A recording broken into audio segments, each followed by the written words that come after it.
Shalom Aleichem, Shalom Lekulan, paz seja com você, paz sejam com todos vocês, alunos, amigos, inscritos no canal Escola de Profetas.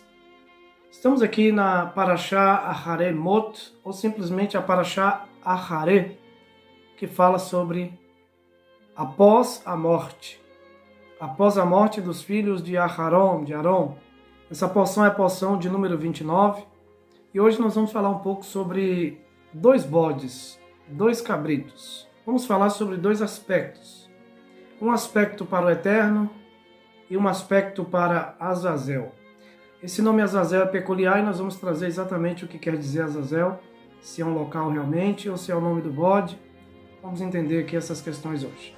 Muito importante esse assunto, essa pauta, e eu quero começar lendo com vocês um texto, um livro, um versículo bíblico que Jesus trouxe para nós e já vai fechar exatamente com a ideia dos dois bodes. Vamos ler então. Mateus capítulo 10, verso 39. Quem achar a sua vida, perdê-la-á. E quem perder a sua vida por amor de mim, achá-la-á. Olha que coisa extraordinária. Quem achar a vida, perde. E quem perder a vida por amor do Messias, por amor de Yeshua, ganha. O que ele quer dizer com isso?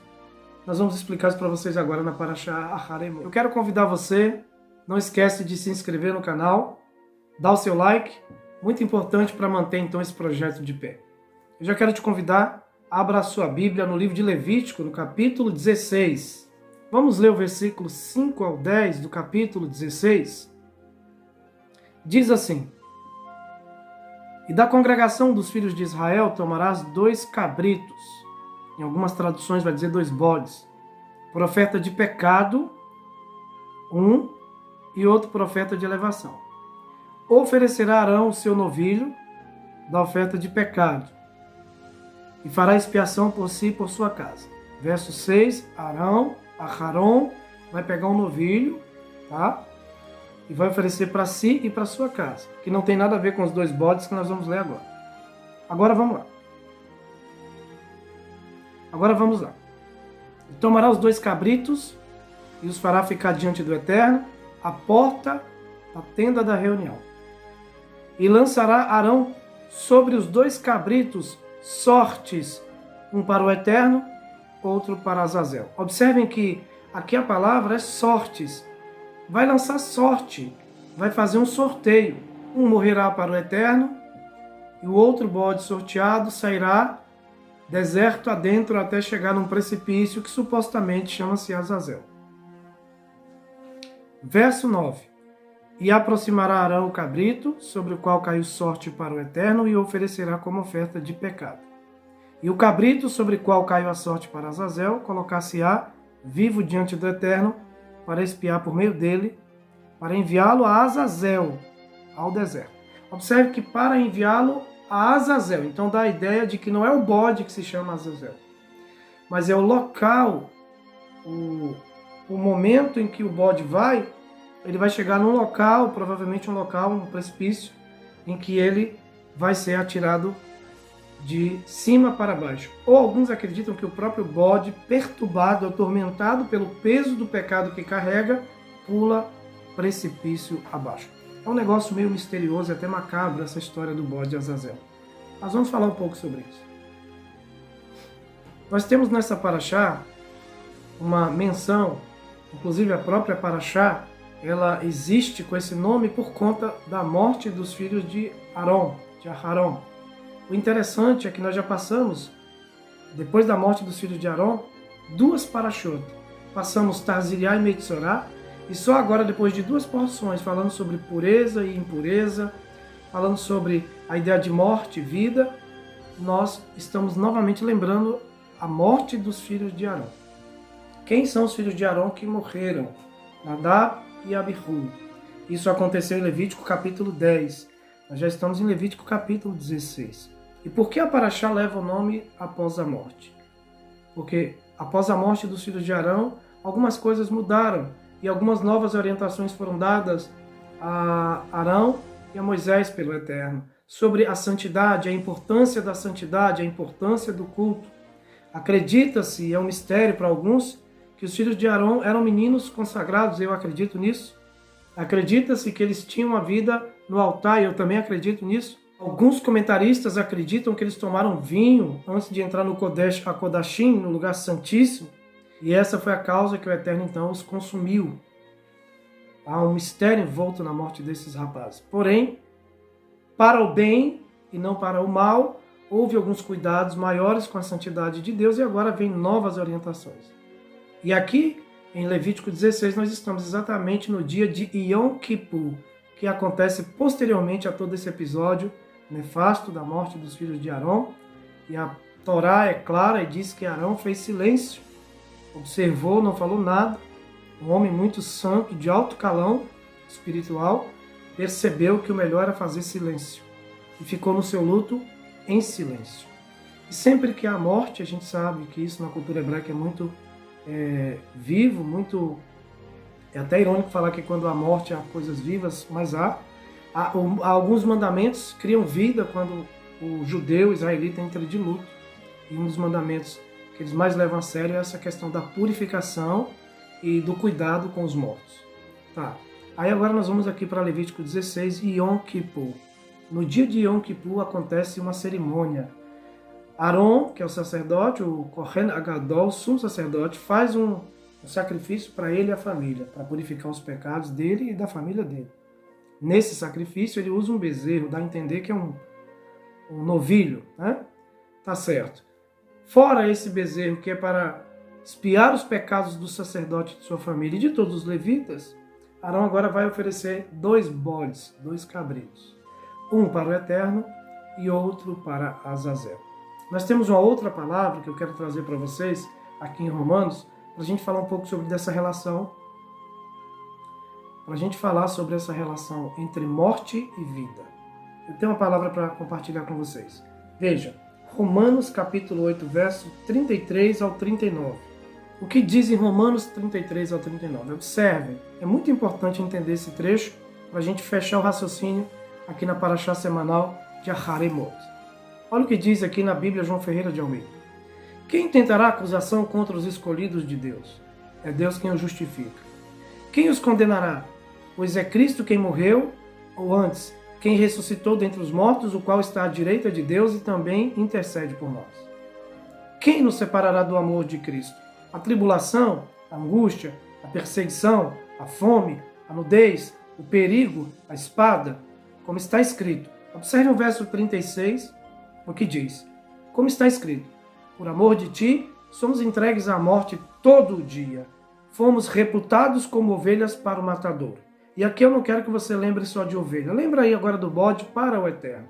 Lembre-se que um bode vai ser sacrificado, ele vai morrer para o Eterno, no altar.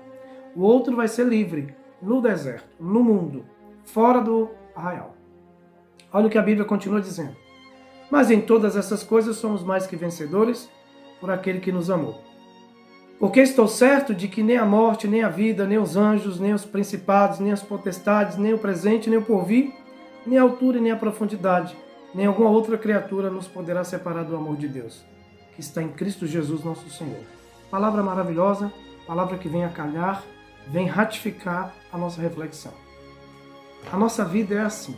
Há aspectos na nossa vida, muitas vezes duais. Aspectos relacionados ao nosso trabalho, à nossa profissão, ao nosso conhecimento, à nossa formação acadêmica.